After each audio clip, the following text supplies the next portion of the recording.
It was a quiet Friday afternoon in Oakwood Heights, the kind of neighborhood where everything gleamed just enough to say, "You don't belong here." Berkeley and Row wasn't just a supermarket, it was a statement, the kind of place where a single avocado costs as much as a full dinner in the next zip code. But American actor Jonathan Roumie wasn't here to prove anything. No cameras, no publicist, just a man in a beige trench coat, holding a cloth bag that read, "Art reveals truth, even in silence." He moved through the aisles, calmly inspecting produce, comparing prices, ignoring the awkward stares that followed his every step. A woman bent down near the cheese section to tie her shoes, but never made eye contact.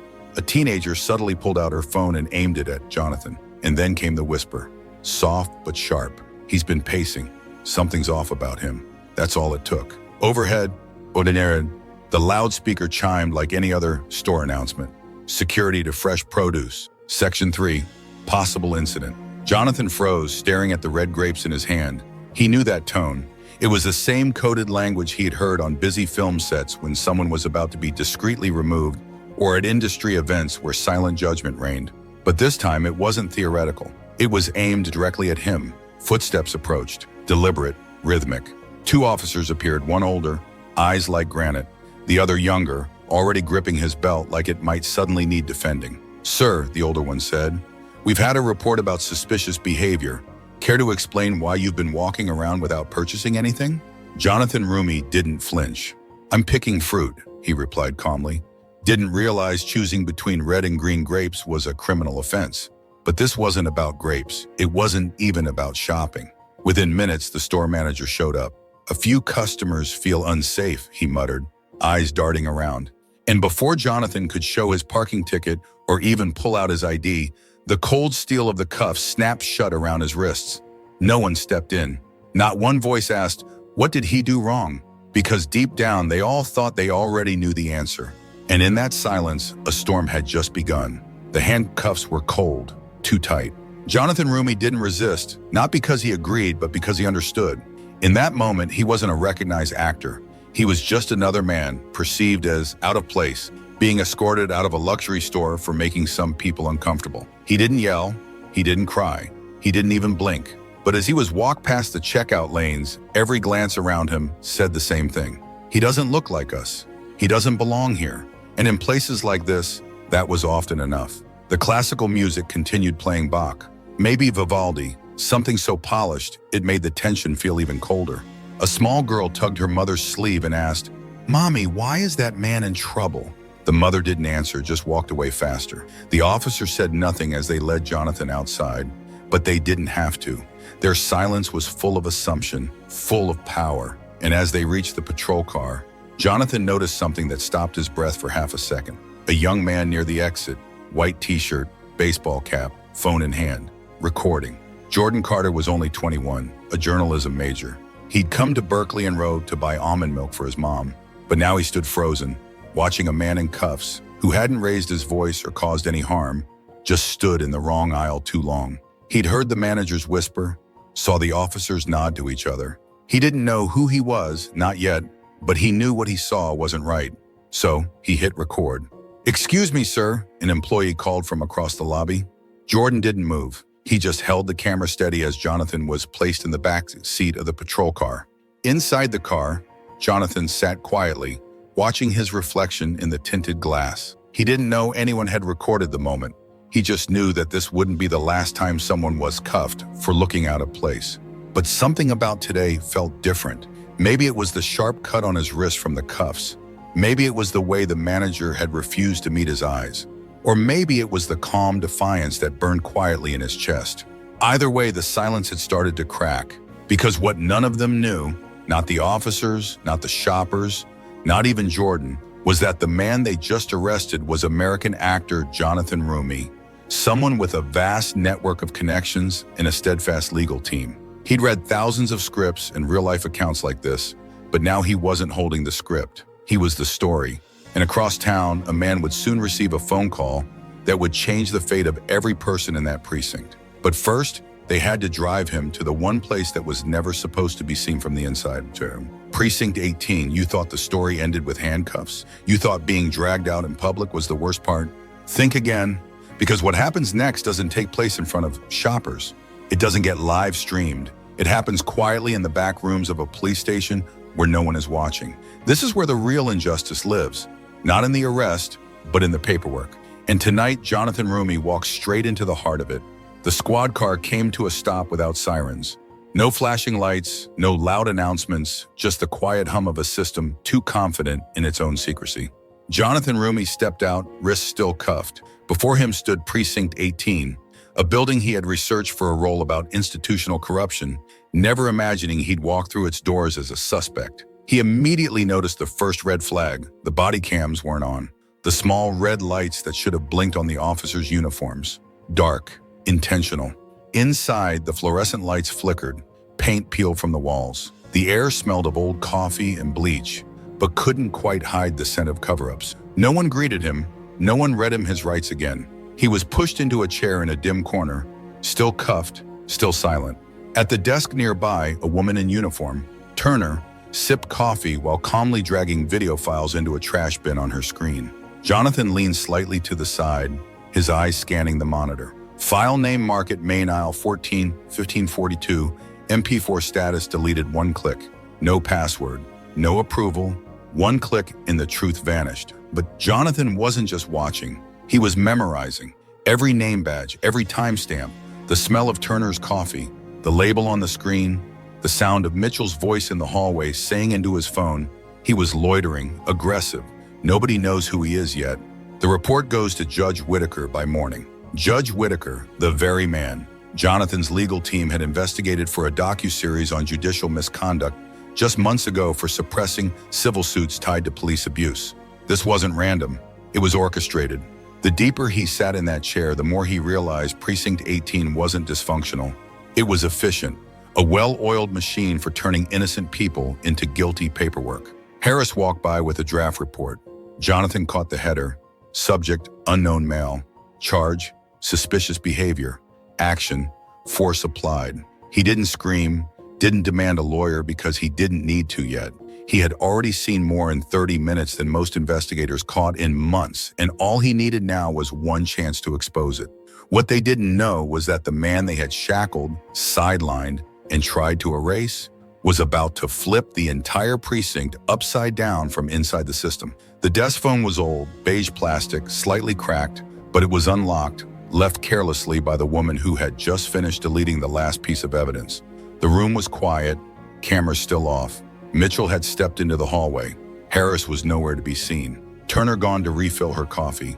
This was the gap, the one chance. Jonathan leaned forward, wrists still cuffed, and reached for the receiver with both hands. His fingers dialed quickly. *9, then the Federal Emergency Line Code. He knew it by heart. He had memorized it for a scene. The line rang once, twice then. "Hello?" A voice he hadn't heard in weeks, but one he'd never stopped trusting. "Jeremiah, it's me." Silence, then a shift. His voice dropped into that calm, razor-edged tone Jonathan had only heard when dealing with high-stakes legal battles. "Where are you? Are you safe?" "Precinct 18, he whispered. "They don't know who I am. They've already wiped the footage. The reports are fake. Whitaker and Kensington are in on it." On the other end, Jeremiah Thorne, a globally recognized civil rights and media lawyer, known for his relentless pursuit of justice, stood up from his desk in Washington, D.C.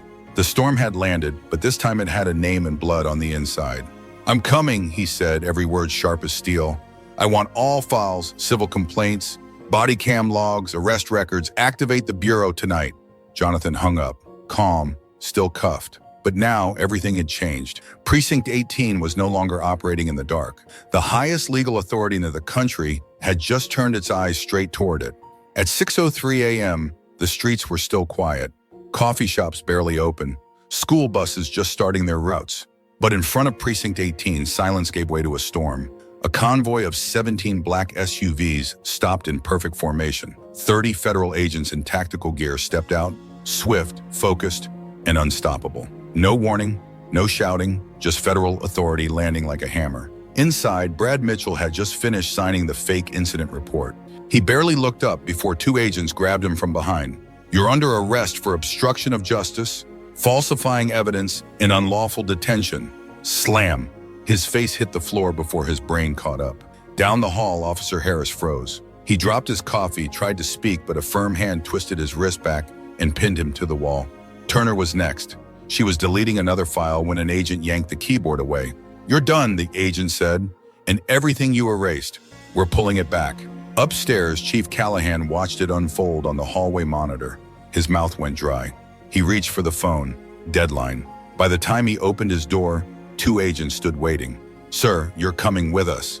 And then the moment the steel door creaked open and Jonathan Roumie, still in the same beige trench coat, stepped into the hallway. No cuffs, no guards, just silence. The agents stood shoulder to shoulder on both sides, not as a barrier, but as a tribute. He walked through them slowly, not with rage, not with pride, but with purpose. Everyone who once ignored him now watched in awe because he wasn't just a survivor of Precinct 18.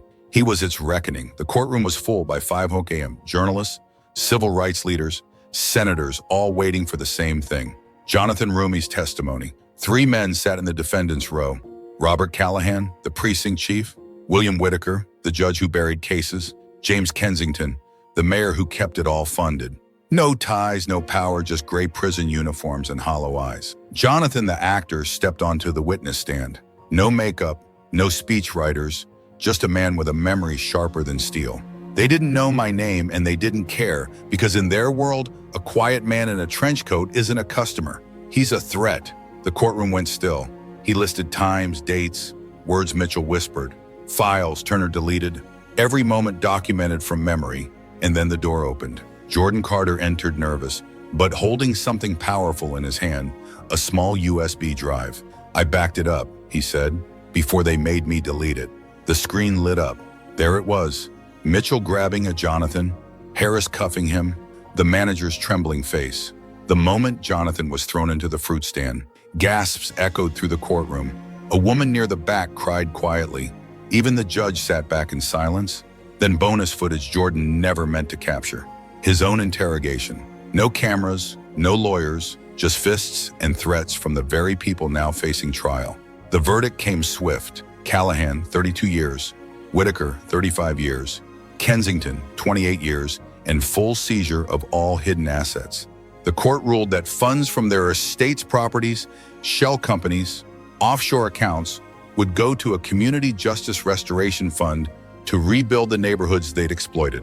Outside, a crowd erupted in tears and applause. Inside, Jonathan stood still. No victory speech, just one quiet glance toward Jordan. Because justice wasn't loud, it was real. And finally, it had a face the country couldn't ignore. Precinct, once known as a place where truth went to die, was now unrecognizable. The holding cells were gone. The cold concrete replaced with warm lighting, open glass walls, and rows of bookshelves. A new name gleamed on the front door, the Eleanor Community Justice Center. Under it, a single line etched in brass where silence once ruled. Justice now speaks. Inside, classrooms replaced interrogation room. Children sat in circles learning about their rights. Former inmates taught workshops on how to document police encounters. And at the heart of this transformation stood 2 people who once watched from the sidelines. Lisa Carter, the only officer at Precinct 18 who had dared to file an internal concern. Now the director of the National Police Oversight Bureau, she investigated misconduct nationwide. Her motto was simple: we don't punish officers, we protect the public. Jordan Carter, the young man who recorded it all, now one of the most respected investigative journalists in the country. His column, The Undercurrent, gave voice to those who had long been ignored. He didn't chase headlines, he chased truth.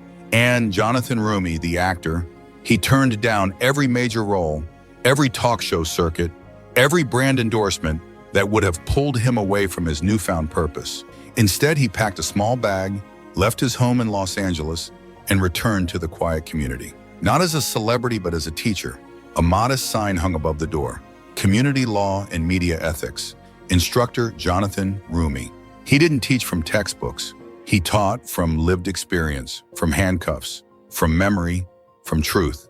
And each week, as he stood before a classroom of young people, he'd ask one question: when power gets quiet, who will still speak? Justice didn't need a stage. It needed someone brave enough to stay behind and build what comes after the verdict. And Jonathan Roumie did exactly that. He never raised his voice, never needed a podium, And yet, Jonathan Roumie stood taller than any title ever could. "I didn't come to lead from above," he once told a student. "I came to stand beside you so no one could ever silence you again." In the end, he didn't ask to be remembered, but he was, not with statues, but in classrooms, in murals, in quiet nods from people who finally knew they were seen. His legacy didn't scream, it whispered where it mattered, in the voice of a teenager who dared to film, in the courage of a detective who finally told the truth, in the steady hand of a teacher writing "Know Your Rights" on a dusty whiteboard. Jonathan Roumie taught us that sometimes the most powerful act isn't fighting back, it's remembering and refusing to forget. If this story moved you, if you believe truth has power, even when whispered, then remember this. You don't need to wear a badge or hold a title. You just need to be the one who won't look away, because that's where justice begins. That's the end of the story, but it's not the end of the fight. Jonathan Roumie showed us that silence is where injustice thrives, but even one person or one young journalist with a phone can bring the whole system down. If this story of courage, truth, and community transformation moved you, and if you believe in using your voice to expose the unexposed, we need you on this journey. Don't let the real stories disappear into the paperwork. Hit the subscribe button below to join our community. Give this video a like if you think justice deserves to speak, and let me know in the comments. What was the most shocking detail Jonathan Roumie revealed inside Precinct 18? Thanks for watching, and we'll see you in the next investigation.